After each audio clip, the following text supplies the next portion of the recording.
Sports Talk with the Cowboy. Welcome and thanks for riding with the Cowboy. Big victory Sunday, 26-23 over the Las Vegas Raiders, and a field goal by Chase McLaughlin in the last seconds of the game. A fair game as far as the offense is concerned. Good running game. But of course, Bucky Irvin didn't play the second half, but Rashad White and Sean Tucker played a big part in the victory. Mike Evans, big catches. Defense played admirably, made a couple picks. A couple of them got called back, but got one. The big one down in the end zone as the Raiders were trying to drive for a touchdown. So overall, it was a good game because we came out with a win. Maybe a little ugly, but still a win. Went to 7-6. The Falcons lost their game, so we're ahead of them in the standings. They're 6-7. We're 7-6. We head out to L.A. The SoFi Stadium, whichever one you want to pronounce it, out in Los Angeles against the Chargers on Sunday at 4:25 Eastern. Big game for us. If we can win one of those two games, we've got the Chargers this week, the Cowboys next week, and then we got the Saints and the Panthers to finish it out. We got 4 games, 2 away, 2 home. So we got to get one of these 2 away games, and hopefully we can take the Chargers on Sunday. Overall, pretty good game. Not any great injuries other than we did have Baker not 100% most of the game with a bad foot that had been stepped on the week before. I think his plant foot was a little bit off. But overall, didn't have a great passing day.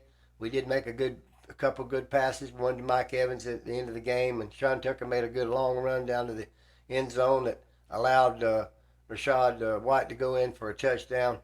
And we got the tie, and then we went ahead and kicked the extra field goal to win the game at the end of the game. So it was overall a good game by the Bucs because it was a win. But this is a pivotal game this week against the Chargers. They're a well-coached team by Jim Harbaugh, as you know.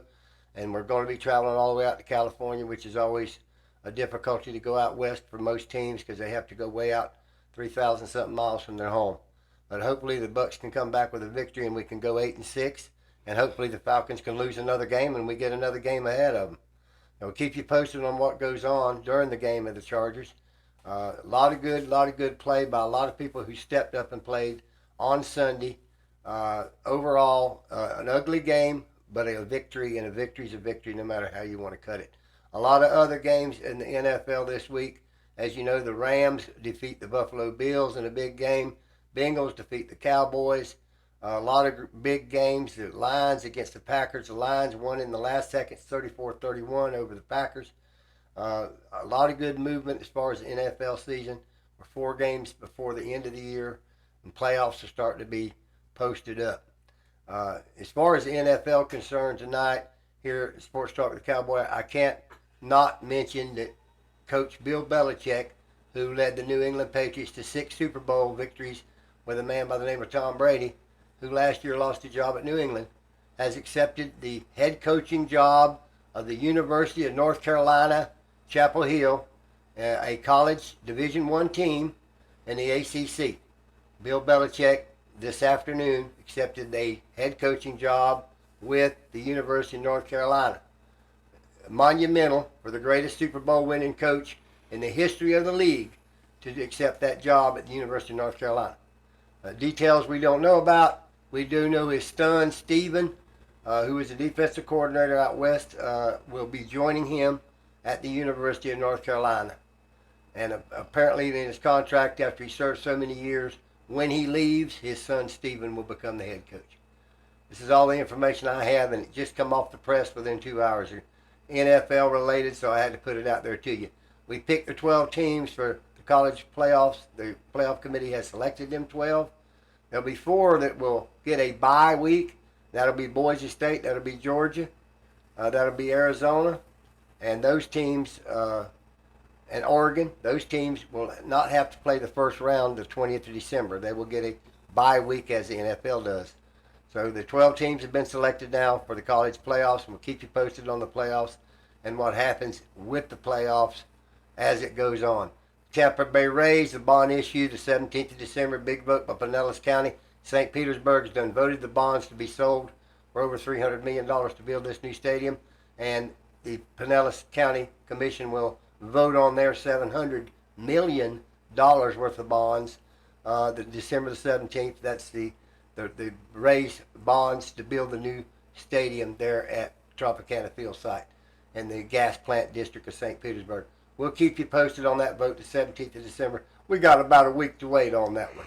As far as hockey's concerned, we won 2 games. We played the Edmonton Oilers the other night, and we've had a good series the last couple of games. We've got some of our players back, and we're getting on the ice, and we're playing some top-notch competition.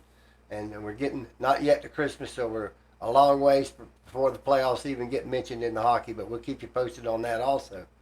And I'm going to the questions tonight, and the first question is Beverly. And Beverly wanted to know about Baker Mayfield's foot and how it was injured. And Beverly, I mentioned that the week before he had a couple times a defensive player step on his cleat and hurt his foot. Now, and I say broke toe, no. Bruised real bad, absolutely. He took his shoe off, as you know, this week and iced it down during the game, so it was giving him a little trouble. I'm sure he might have had it stepped on even again this week. I mean, you don't think about that, Beverly. A 350-pound man stepping on your foot, but if you get stepped on like that, it could get pretty hurting pretty quickly. But he wasn't on any injury report. You know how tough Baker is. He's tough as nails. If Baker goes out, he's hurt bad, okay? That's just Baker. You give him that. Give him his due. And this is a guy that goes and blocks for running backs, okay? He has no, if he's hurt and he can't play, he's hurt, okay? Because a little dinger ain't going to stop him. A little blood ain't stopping Baker. So, yeah, it was a concern, but there's been no injury reports, Beverly, so we're going to go on with him, continue to play, probably keep him out of practice a couple, little shorts practice so he don't get injured anymore, because everybody's banged up with 4 weeks to go in the NFL, Beverly. Everybody's banged up. I mean, if you go that many weeks in the competition they go in, you're going to be banged up. You're going to be banged and bruised. So, God bless you, Beverly. We'll keep you in mind if we hear any information. And thank you for your question. And the next one's from Thad. And Thad wanted to know how I felt about the vote when it comes down on the Tropicana Field the 17th. I believe it will pass. Thad, I believe that I know for sure that Ron Manfred, the MLB commissioner, went and spoke to the commissioners. What does that mean? I don't know. I wasn't in the closed door meeting, but I'm sure it was a little bit of, we need this to happen. If you follow where I'm coming from, Thad, I think it's going to happen. We won't know the 17th when they vote, so we hope that we can see that be successful. But I think that it will go through, Thad. I really do. And the last question is from Jim, and Jim wanted to know what I thought about Scott Frost coming back to the University of Central Florida. And Jim, Scott Frost was the biggest coaching college hire before Bill Belichick an hour or two ago. But Scott Frost took the UCF to an undefeated season, and he was a great coach at UCF. And he left to go back to his alma mater, Nebraska. It didn't work out there. They fired him after 4 or 5 years, and he was with the Los Angeles Rams as a professional assistant out there at Sean McVay out in the Rams.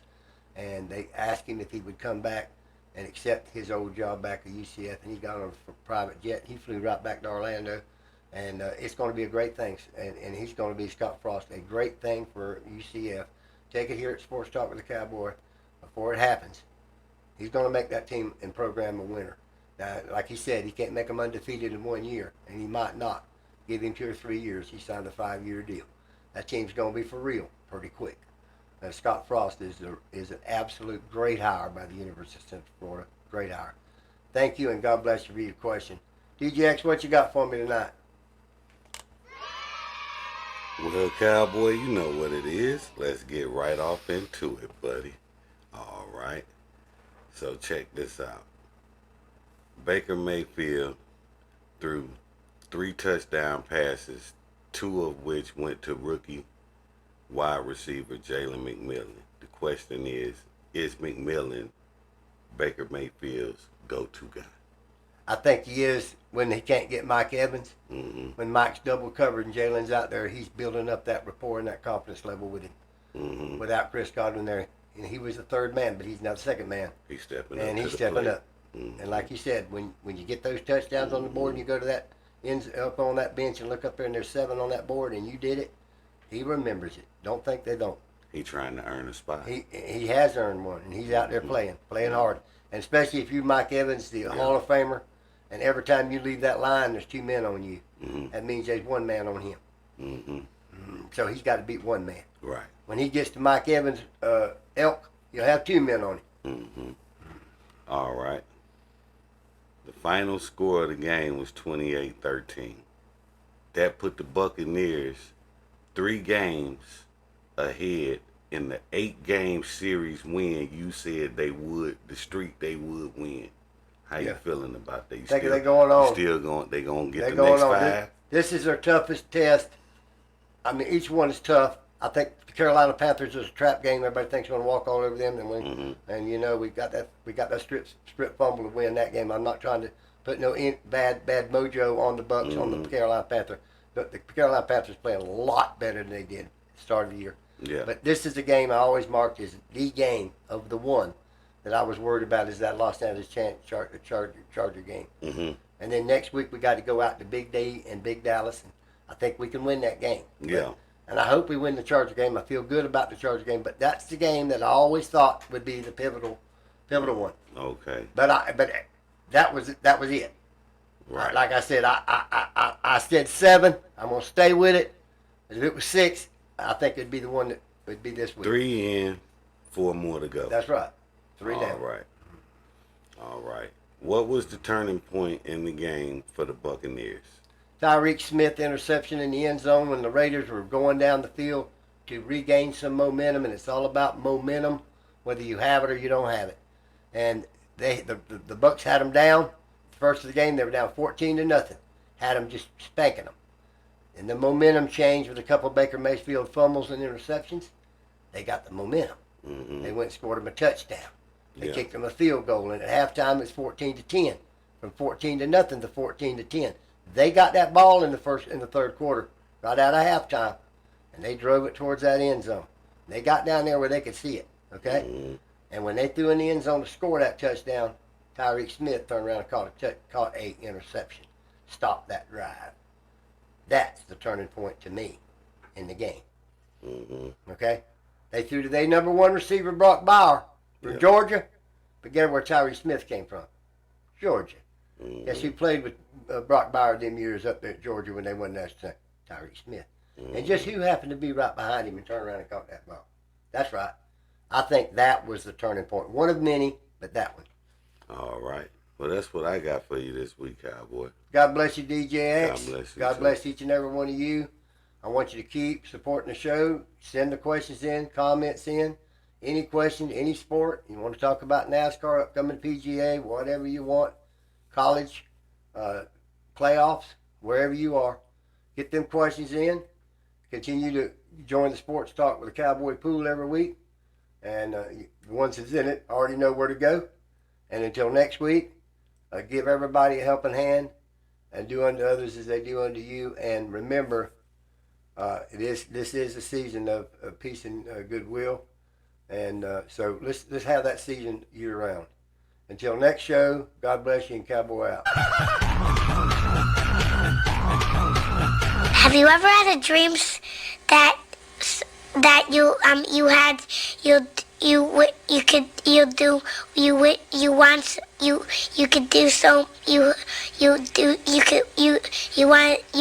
him to do you so much you could do anything?